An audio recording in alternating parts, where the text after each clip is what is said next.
He's a musician, a sound designer, a sound advisor, a music production coach, a professional tester and critic of music gear, a producer of product videos, a YouTuber. He works with all of the big names in the scene, companies like Arturia, Steinberg, Bitwig, Acoustic Systems, and a lot, and I mean a lot, others. He produces product demo tracks for companies, and he produces product presentation videos. His own music is a blend of transcendent cinematic sound with a haze of introspective, eclectic style and soaring atmospheres. The educational ones of his YouTube videos are well structured, condensed, straight to the point, and helpful. You need to know a thing or two about music production or sound design? Well, here you get it. Here is Venus Theory. And here he is, Cameron. Great to meet you. Yeah, nice to meet you as well. I'm delighted. How's the weather in Texas? Tennessee, but very hot. It's Tennessee. Oh, I'm so sorry. Yeah, what is it supposed to be today? Yeah. Okay, I ask because here it's we have every day we have differences of about 15 degrees from morning to evening, and it kills my heart. Yeah, here I think it's supposed to get up to like 115 today. Mm-hmm. And it's currently 96 degrees outside, and it's like 10 in the morning. I see. I have to calculate in Celsius, but okay, I know I have it now. I think that's like 30 some degrees. Yeah, right? something like that. All right. Well, great to have you in my talk, or in our talk, and I think let's start again. Let's start at once, jump into it. One question I always ask when I meet and talk to people, and talk to them, people who do so many different things, like you are a producer, you a musician, a coach, a YouTuber, a critic of hardware, and you even introduce hardware for companies and something like that. Where is your heart? I don't know. I really like sound design, and I really like writing music. Like, I've been really getting more into like media composition and stuff like that. I really enjoy writing music for like trailers and games and things like that. So I really want to get more into that. I do like releasing my own music as well, but I don't know, there's something about like the scoring process and stuff that I enjoy because it's so much more of like a collaborative thing. It's an interesting challenge to get like a short film or something, and it's like, okay, what is the music that fits this? Because like with your own music, it's really easy to do whatever you want. There's no like rules, but I find that stuff interesting because it's kind of like working with rules and kind of a set parameter. And then sound design as well, I really enjoy, just because I don't know, it's so interesting. I agree. It gets boring after a while when you're doing it like commercially, as a job, because you end up inevitably doing like the popular stuff, trap drum kits and like dubstep wobbles and drum and bass, loops and whatever. So that's sort of getting old, and I'm kind of getting away from that. But luckily now I think I'm in a position where I can get away from that, and I can be a lot more selective about like what I actually want to work on, rather than having to take like every opportunity just for money. Oh, then you're a lucky guy. Yeah, no, definitely. I have the craziest job in the world for sure at this point. Yeah. All right. Sound design. What is, let's say, what's your favorite way to do sound design? Is it taken? I ask because, for example, when I talked to Richard, he said, well, I take things from outside and record crazy things anywhere in the forest or at home, and then I work with them. Other people say, no, it's only the computer doing something. What's your approach? I really like hybrid sound design, I guess, kind of like that of, recording stuff out and around, getting weird little one shots and whatever, and then just going crazy with processing them in the computer. Usually I like to layer things a lot too. One of the projects I'm actually working on right now, I just got I think it's called a dizzy. I don't know if I'm saying that right, but it's a Chinese flute. Yeah. So I'm working on some ideas I wanted to do with this. And I've been layering that with like big analog synth, like low tones, and pitching the recordings of that like way, way, way down. And that's a really interesting thing. So I really love those sort of organic hybrid sounds. But, you know, it kind of depends too. Like if I'm doing drums, I really like field recordings because, you know, there's lots of interesting organic timbres. But if I'm doing, you know, super heavy cinematic bass impacts, I use a lot more like synthesizers. So it kind of depends on the application. But usually I like to integrate a little bit of both because I feel like what one lacks, the other compensates for. You know, synths sometimes tend to sound very kind of, I don't know, clean or digital, depending on the synth you're using. So an organic layer can really help supplement that to give it some life. Whereas like organic stuff often doesn't really sound all that interesting on its own. You know, like if you go knock on a door, it sounds like someone knocking on a door. So usually with that, you know, it's nice to have the computer and like synths and processing to just completely mangle that to something different. Yeah, with these organic real world sounds, I have to apologize. I must tell a story, a very short one. Once I had a laundry rack, these, you know, with these stripes, and I had a can of a big coffee can, and was hitting the laundry rack like an idiot. I needed the sound, and it's really a true story. And my wife came in, and I have to say she doesn't have any relation to sound design or music at all, not at all, but to me, of course. Okay, she came, I didn't know that she was coming early, and I was hitting it and hitting it and hitting it, and she came in. I turned around and she said, "Don't even try to explain." I had something similar with my wife actually a few weeks ago of we were talking about something, I don't really remember what, but she was doing laundry and then she was closing the door to the dryer and it made this just amazing like squeak clunk. Like I don't know how she did it, but I was like immediately stop talking and like run upstairs. I grabbed my field recording kit, my headphones, my microphones, and I come back down. I'm like, okay, do that again. Like, but I made her do it like 10 more times. Yeah. Nice. I feel like she doesn't question it. I feel like she knows enough about what I do. Like she understands enough about what I do that she was like, whatever, fine. But you know, I feel like that could definitely get annoying for sure. Plus, I don't know, I always bring my field recorder with me like everywhere whenever it makes sense. Cause like, you know, you always have your cell phone on you. So like, yeah, sure. Sometimes if I just have this, I will record stuff in a pinch just to get something if it's something like really unique. But I try to bring my field recorder like everywhere I can because there's always such weird sounds out and about, you know, like going to the store, even like the little beep at the checkout at the supermarket or something. I really love getting little kind of incidental sounds like that. Yeah. Great. Let's step back from sound design for a while at least and go to music. Your way through music, through making music, was quite a long one and started at completely different points. Oh, yeah.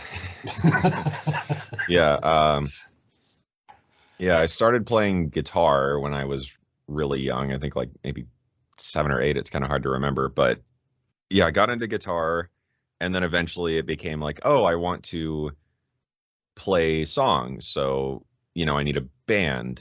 But I don't have a band because I lived in this really, really tiny town. And at the time when I started playing guitar, I lived in Colorado, but I was too young. You know, nobody played instruments around me at that age. You know, all my friends were playing video games or whatever.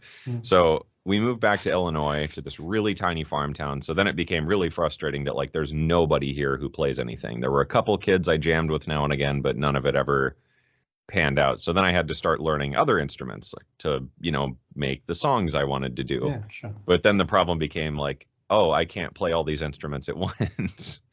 So that was when I got into recording. Like I need to record like just the drums, and then I need to record just the bass and just the guitar, and then I can make a song. So I kind of got into super basic recording with like Audacity and, you know, like a really crappy like GarageBand microphone, because that's all I had, but it was like that was the only way I was gonna make music. And then of course that became like, okay, I recorded everything, but now it sounds really bad. So then I had to learn about, you know, mixing and stuff, like what levels do I set things at, and like why should I place the microphone here instead of here?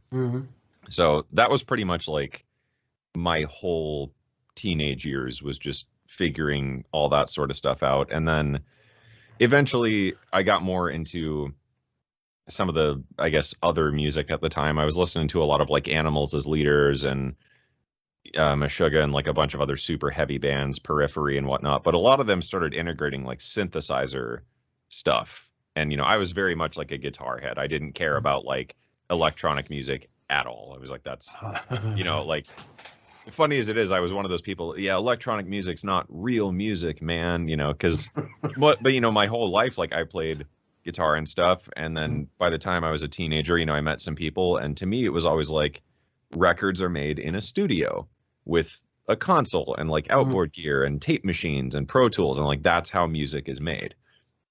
So yeah, once I heard these synth sounds in some of the bands I was listening to, I was like, oh, that's really cool.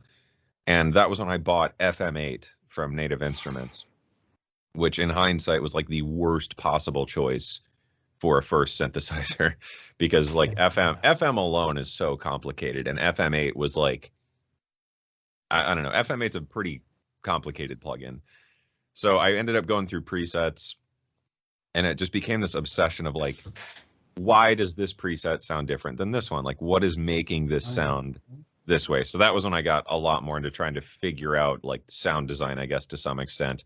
And then from there, I started branching more and more into electronic stuff because, I don't know, I've been playing guitar for so long, and I've been playing guitar essentially and like making music essentially by myself for so long outside the bands I had been in.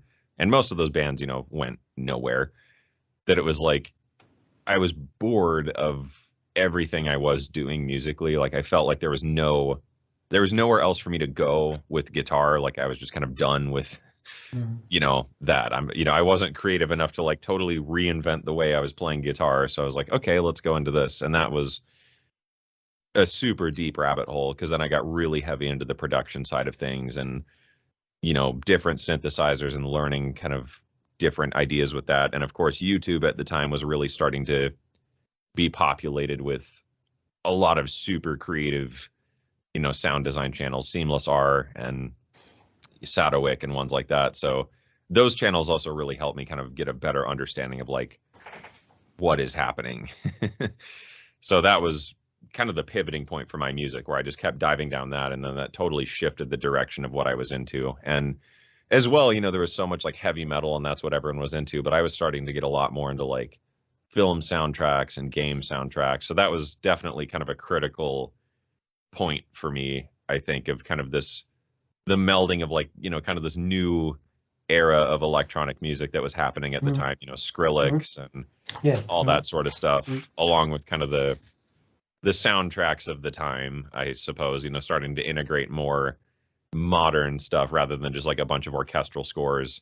You know, there was some really interesting electronic movements in cinematic music. So that was really kind of where my focus ended up being dialed into. And that's really all I've like thought about ever since, is just, you know, being kind of hyper focused on like that thing. And yeah, that was all over the course of the last, I guess, 20 years now. Sounds like a very intense way of learning. Yeah, well, and along the way, you know, I was in a bunch of different bands, and, you know, I did the whole like, and most of them weren't my bands. It was just bands, you know, I was like, oh, I play guitar, I will come play guitar for you, that kind of situation. So, you know, I was in a ton of different bands and played a bunch of shows, went on tour. A couple of them got like signed to labels that were, you know, like nobody labels. But, you know, did the whole like traditional music making experience, you know, go to a studio, record an album, go on tour, And yeah, it just was not for me, which is funny because, you know, by the time I was probably like 21-ish or 22, I was like, I'm too old for this. Like, this sucks. All right. You make videos, or you offer making videos for whom? Outside of my channel, I do videos for a lot of companies. Funny enough, yeah, once my channel kind of started to pick up, I feel like people really sort of resonated with my sort of tone and like pacing and like how I teach things.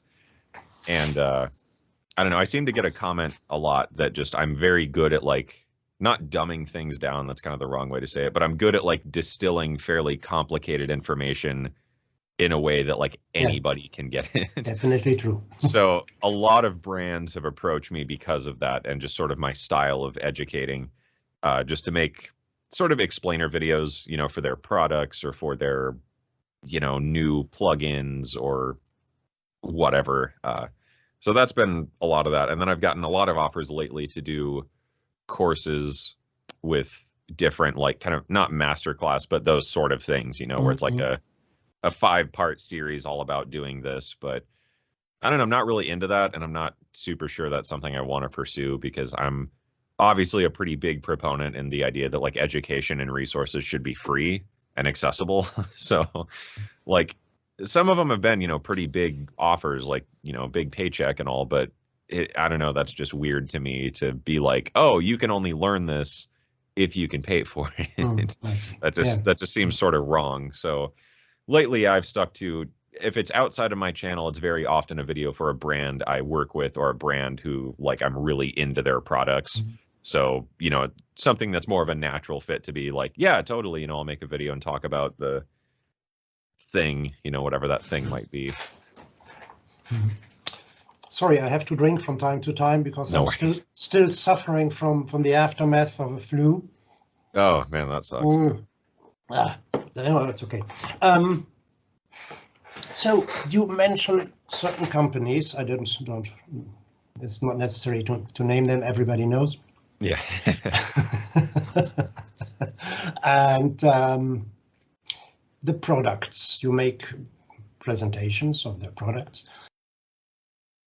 Do you know the products before you agree to make the presentation, or is it enough for you to say, yeah, that's a great company, I'll do this?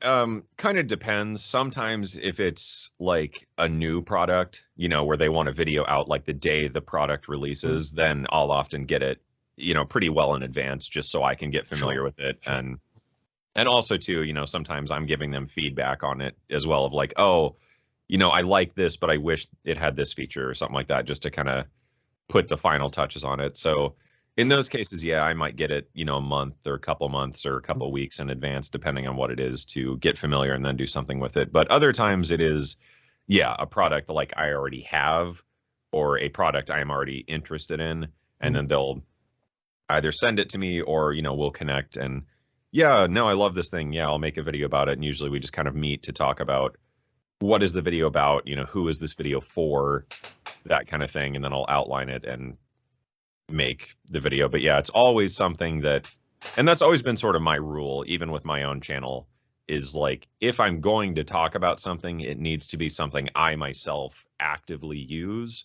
or could see a direct case use for, that's like actually beneficial. Because there's way too much just stuff out there anymore. And a lot of it is kind of the same thing, which has been funny ever since my channel got a bit more popular. Just the amount of plugins I get sent every week even is just insane. And it's funny because a lot of it is sort of the same thing. You know, it's another compressor plugin that's modeled on the 1176, or it's another like SSL style EQ, or it's another algorithmic reverb.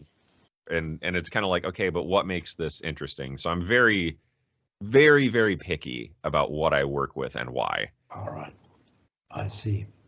Yeah, that's a problem. The amount of available and even quite cheap sometimes available products. I think it's mostly a problem for younger people in the branch, because it's a danger. I think it's dangerous because it's easy to say, it's not good what I've produced. I need just another. Yeah, I need this thing to make better music. Terrible. I got a comment the other day that cracked me up, because it summed it up so perfectly. And it was, I think it was the video I just released about some free plugins or something. And someone commented something to the effect of like, I spent, you know, hundreds of dollars of plugins to learn that even with these free plugins, my mixes still sound like shit. It's like, yeah, I feel like that's a lot of like, I think that's a lot of what companies exploit, though, is like this sort of curiosity gap of, oh, if I only had this, Mm. that is the secret to like the next, level of like whatever you want to get to of production or songwriting or Yeah, something. yeah, If I just had this synth, my bass lines would be way better. Or if I just had this, this EQ, then my vocals would sound way more polished. But yeah, and I mean, I went through the same thing. I'm sure everybody has, where like at first you have your stock plugins, sure.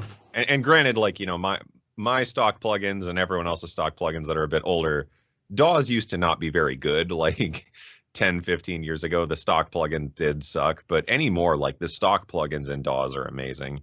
But it's funny that like I've gone through all this stuff and done all this work and whatever, and I find myself using the stock plugins a lot. And it's funny to be like, man, when I was younger, I would always have that exact same thing of like, man, if I just had this, or if I just save up and buy this, I'm finally going to be able to make better music. And now it's like I work with really big companies using like the built-in EQ and the built-in compressor. Yeah. But it is, I mean, it goes to show it is just about learning the tools. It really is. Yeah, that's it. That's it.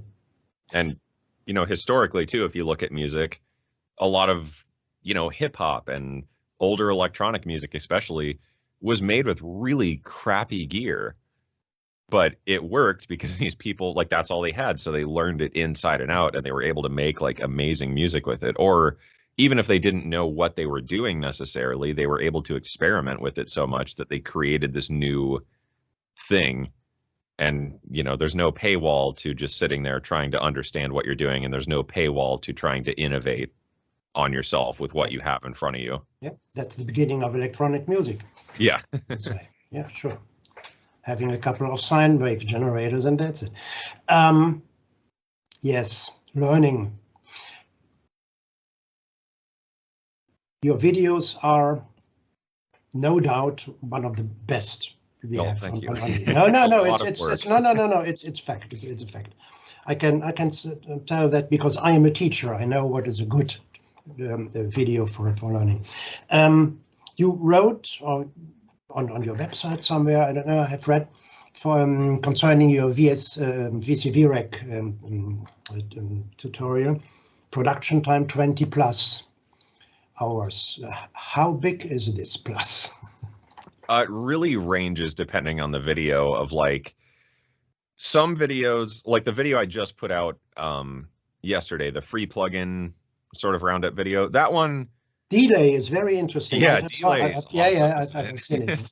So that video, that was a really quick one. That was done in probably about 2 days of like writing everything out and then getting all the examples ready. Because a lot of the stuff I do on the channel, whether people realize it or not, most of it is done ahead of time just for the sake of, I'm very picky about like when I'm filming, I just want to be filming.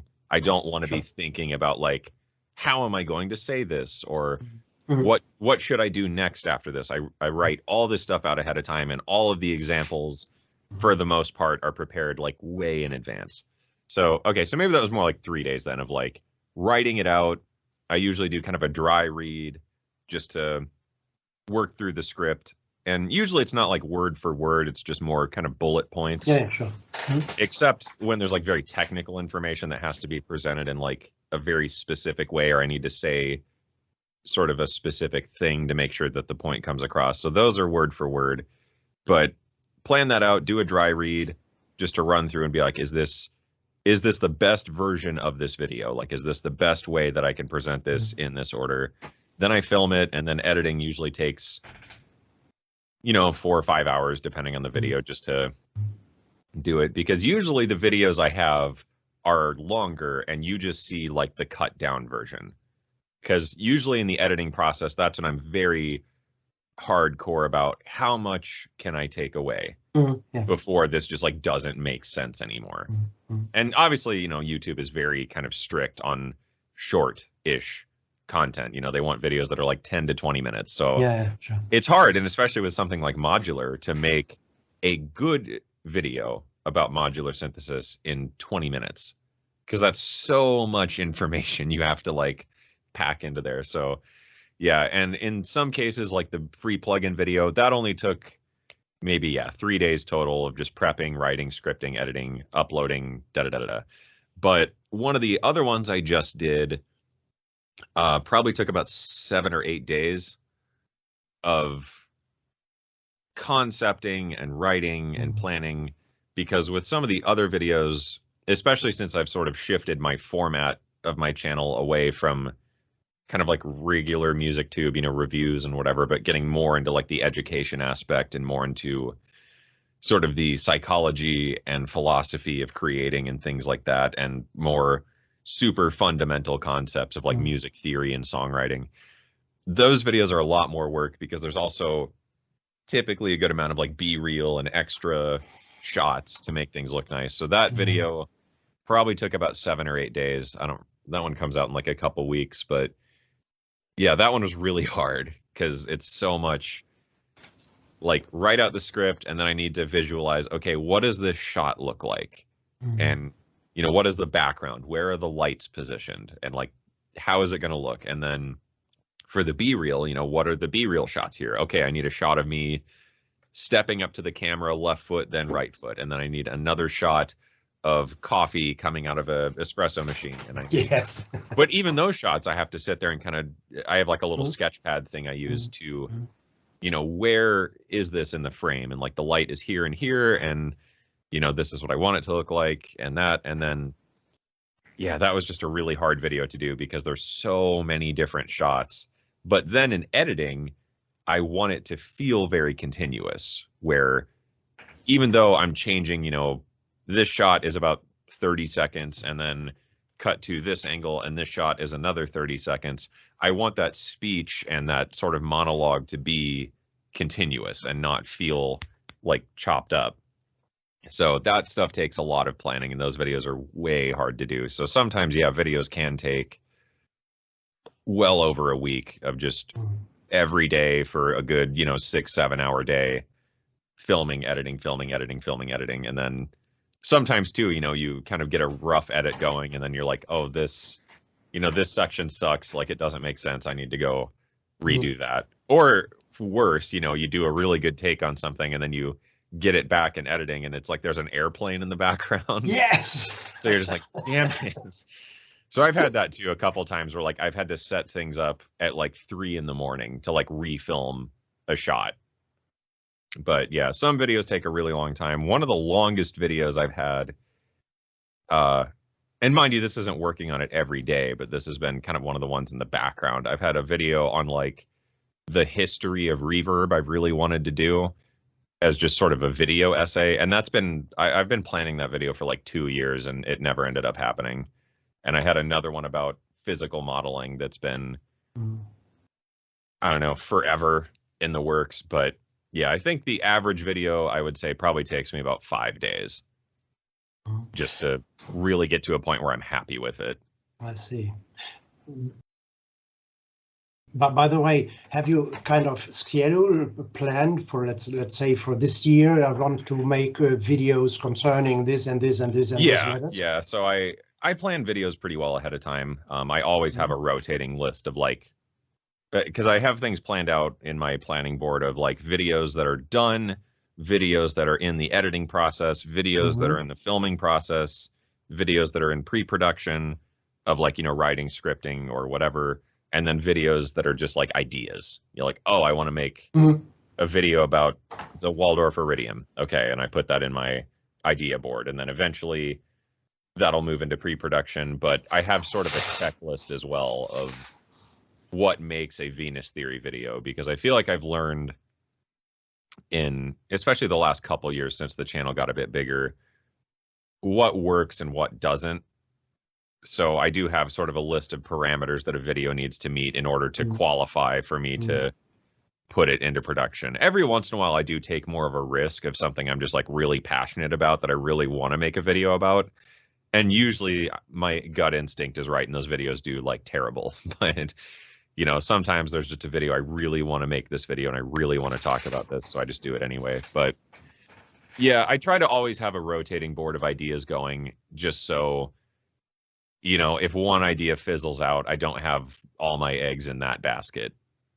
And that's happened. Like I've had videos that I've written out pre-production, did all the planning, did all the shot boards, shot it, edited it, and then I watch it back and I'm like, this video sucks. So it just gets deleted. Yeah. And sometimes I'll save those and put them back and just, you know, make some notes of like what I didn't like or what went wrong, and then maybe I can revive this video later on, but I'm not going to invest any more energy in it right now. But yeah, so I try and have probably about 10 ideas at any given time just floating around. And then inevitably too, there's always like a new piece of gear, or I get like a sponsor offer for something cool that, you know, so I'll go talk about that instead. But yeah, it really kind of depends, because sometimes, you know, you do run out of like inspiration and ideas, but that's why I like to have probably 3 or 4 videos I'm working on at once. Yeah. And that way, you know, I can kind of switch gears and keep going, and inevitably you'll come up with something else along the way. Or, you know, even in the middle of making a video, I might do something and be like, oh, you know, that'd be a cool idea for a video to kind of zone in more on that, you know, whatever thing it might be. Because I ended up doing a video all about Euclidean rhythms because of this thing, which is all based around Euclidean rhythms. And I was like, oh, it would be really cool to just do a video about Euclidean rhythms and like, what are they and why are they fun? Interesting matter. But yeah, it's hard because that means there's a lot of stuff going on at any given time here, and especially on top of like my regular work doing, you know, sound design and music stuff. So it's a lot. But yeah, it's a good idea to have a lot of ideas floating around, and I usually try to plan out maybe about 10 ideas at a time. So that usually gives me like a month or 2 months worth of buffer, which is nice, because then I don't have the pressure of like, I need a video Monday.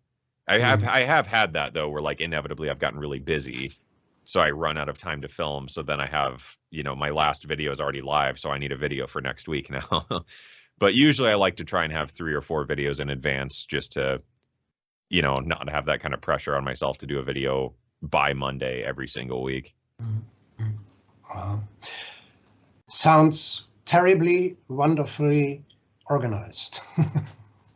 Yeah, well, and this is, you know, this is a lot of lessons learned of like doing YouTube over the last couple of years of like, okay, you know, if I'm gonna do this and if I'm gonna do this seriously, I need to, you know, I need to treat it more like a film production and really plan things out. And too, you know, I learned that if I'm also working while doing YouTube, you know, one or the other is going to get busy at some point. So one or the other kind of has to take a back seat. So I've got to make sure I've got stuff out ready ahead of time, and, you know, how to make my process as efficient as I can. So that's why I have like the checklist for my ideas. You know, does it meet these kind of basic requirements to make a good Venus theory video?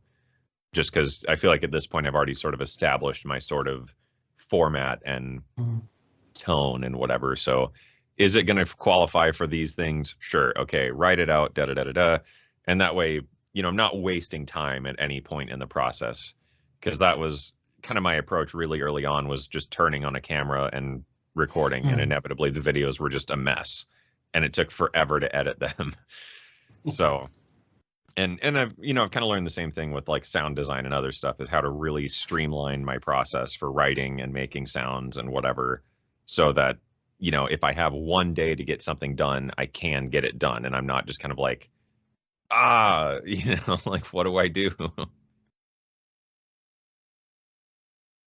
Finances, marketing, social media, film production, music production, making your own music, doing sound design, all the organizational things, making contacts, making new contacts, sustaining contacts, terrible amount of work. Have you outsourced some of these? Not really yet, but I am kind of getting to that point where I feel like I need to. It's funny because my wife and I talk about it all the time, of like, I wish we lived somewhere that had like healthcare, because since we live in the States, like she needs a job, and like my line of work essentially being self-employed, I don't get healthcare. I would have to pay for it out of pocket, which would cost a small fortune. But my wife, she works in marketing, and she knows like all the social media stuff, and she's really good at, you know, emails and da da da da da. So yeah, like I really wish I could just hire her, but I can't, because, you know, we need healthcare. But we've talked about it before of like, you know, if things continue to scale and it wouldn't be as much of a financial issue, then I would really like to probably just hire her to work for me to some degree to handle like just the little things that, you know, personally I kind of feel are like a waste of my energy. Yeah, Like, sure. because, you know, I get so many like messages and emails of, you know, companies that want to send me stuff or like plugins or, you know, people asking like the same 5 questions. And, you know, like I really appreciate all the fan mail and stuff I get, but it's a lot, you know, when you're answering 50 of these a day and you don't have time to answer 50 emails a day. So inevitably it piles up. And next thing you know, you've got like 700 emails to answer. So yeah, I don't know. It'd be great if she could jump on and do that and handle like social media, because that's basically what she does is like make social media posts for companies and whatnot. And yeah, like I just hate social media. I don't get it. I don't like it. So, you know, I'm at that point But now you can't where, get around. well, and that's the thing, like who has the time? Like I have things to do. I don't want to sit there on Instagram posting all day.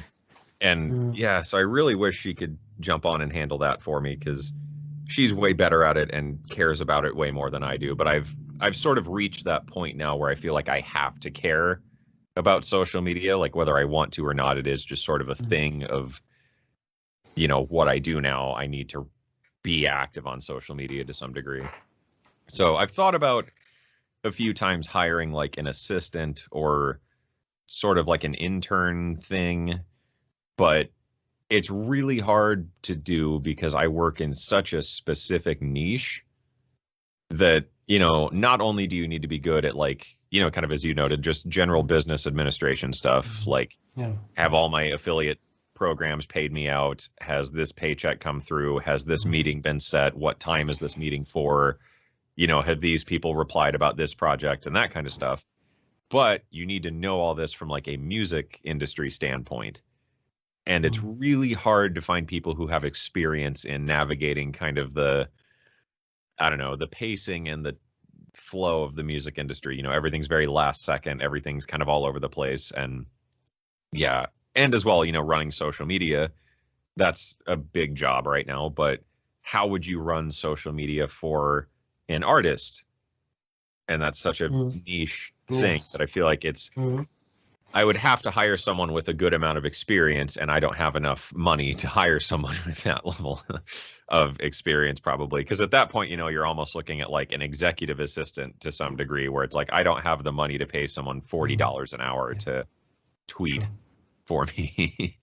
But yeah, it is a lot. And that's where I'm at now with my channel, is kind of trying to figure out if I want to continue doing sort of this 50-50, you know, YouTube and my stuff, and then like professional sound design, whatever, or do I want to just lean into one or the other? But I feel like pretty much every opportunity I've ever gotten and every like big thing that's ever happened to me has been from YouTube.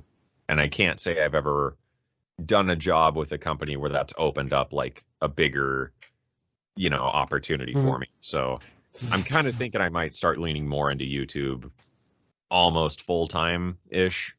You know, I still really love doing some of the contracting work, but I feel like I can't do it like 50-50 anymore, because the channel has just gotten to this point where it requires so much of my bandwidth to like maintain. Yeah, with social media, I have to say I've overestimated the meaning of social media marketing. Well, and that's the thing. I still feel weird that like YouTube is my job. You know, it's bizarre to think that like, oh yeah, I talk to a camera and put it on the internet for money, and that's like a legitimate career path these days.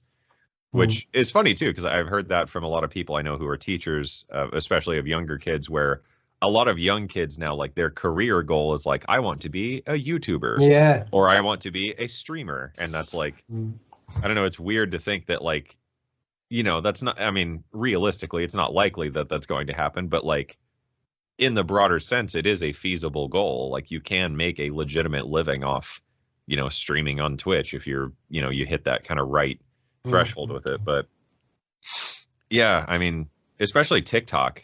I mean, I don't understand TikTok at all, but it's crazy that as a musician, you have this platform where if you did the right thing, you know, you had the right song, the right video, the right meme, whatever, you could get millions and millions of views and followers and like, and there's been cases too, yeah, where like record companies have offered record deals to people that they found on TikTok who just made Sure, like yeah.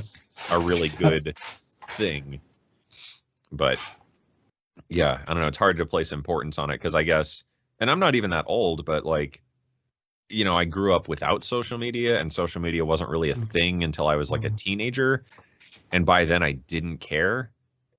So it was like, you know, whatever, like I'll just text my friend. Why do I need to Facebook you? Like that's stupid. So I've never been into it. And especially too, like every social media platform has its own tone. You know, Twitter is more kind of like memey and Twitter is mostly just about complaining. I find like anytime people complain on Twitter, it does really well. But Instagram has almost become like a mini YouTube. You know, a lot of like the best Instagram accounts I see and I follow, you know, they have really high production quality for like a 30-second clip of them like finger drumming. Mm-hmm. But that is, you know, I think that is what being an artist in this era is all about. I feel like the sort of traditional path of like, oh, you're a musician, you go on tour, you get a label, and you make millions of dollars. Like that just doesn't exist anymore. And I feel like all the artists I know do the same sort of thing where they, you know, they have their own music and they have their own thing, but they're also like really popular on Instagram because they make really good posts, or they have a YouTube channel, or they, you know, have like a mailing list thing that they do. And often, yeah, they have their hands in a lot of different pots. And I think that's just because, you know, there's not a lot of money in music these days. So it's nice to have, you know, kind of 10 different projects that bring in revenue. And yeah, and I think that's what it means to, and even like, you know, you look at the younger artists, Billie Eilish or Meghan Trainor, or, you know, other like pop artists, I guess, you know, they're singers and songwriters and whatever, but they have brand deals with like Pepsi. So when you go to the movie theater, oh, it's Meghan Trainor selling me a Pepsi in the commercial. And I think that is the new paradigm of what an artist is. An artist is an influencer, is a social media guru, is a, I don't know, lifestyle coach to some degree. I feel like I see that a lot as well, where, you know, every artist has this like PDF that they're selling of, you know, 10 hacks for whatever. Yeah. At least artists, yes, of course, but at least not, but at least when it's up to money.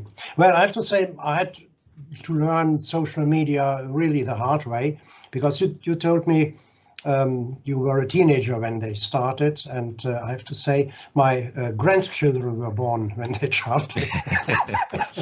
Yeah, I think so. It was hard for me to even accept that something like social media exists. It was a weird transition, because I remember like the only social media before social media was like instant messaging, like AOL and whatever. Yeah. And when social media came along, it was just such a different beast altogether, and it was like, why? Yeah. Well, and I think too. Yeah. Yeah. Of course, we all know, and we've all really agree. It's important for our business, for our job. But sometimes I think the meaning of followers and likes is far less than people think. Oh, totally. I mean, I that's one of the like biggest questions I get asked is like, how much money do you make from YouTube? Because, you know, now that you have over 100,000, you know, and you know, I pretty regularly can get 10, 20,000 views. And then some of my videos have a couple 100,000 views or whatever, the more popular ones. And people seem to have this thought that like, once you get to that sort of level, you just have like millions of dollars. And I mean, it's a lot like streaming. I mean, YouTube, there is no pay per view. It's determined in a number of different ways, but essentially it boils down to like streaming, where every 1,000 plays you get on YouTube, you get, you know, 3 cents. Something. You know, it's like it's Spotify. Every stream your song gets is a tenth of a tenth of a tenth of a penny or something ridiculous.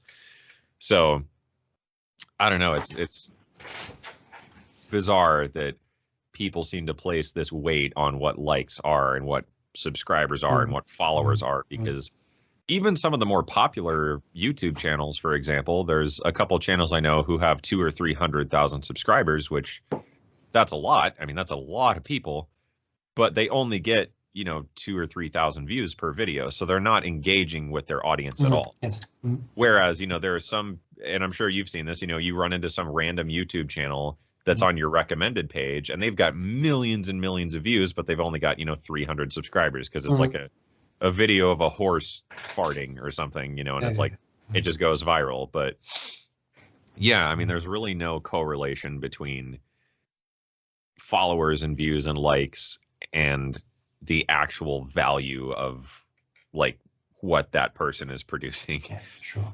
And yeah, and it's not like you just suddenly get giant piles of cash once you hit 10,000 followers or, a million streams or anything like that. It's, it is a lot of hard work, but yeah, I don't know. You definitely have to do it for the love of it. Even if you get into a position like where I'm at or where some of my other YouTube friends are at, where like you can make a living off YouTube, you still have to really be passionate about it because it's so up and down too. Where like if ads aren't really running that month, everybody's revenue goes down.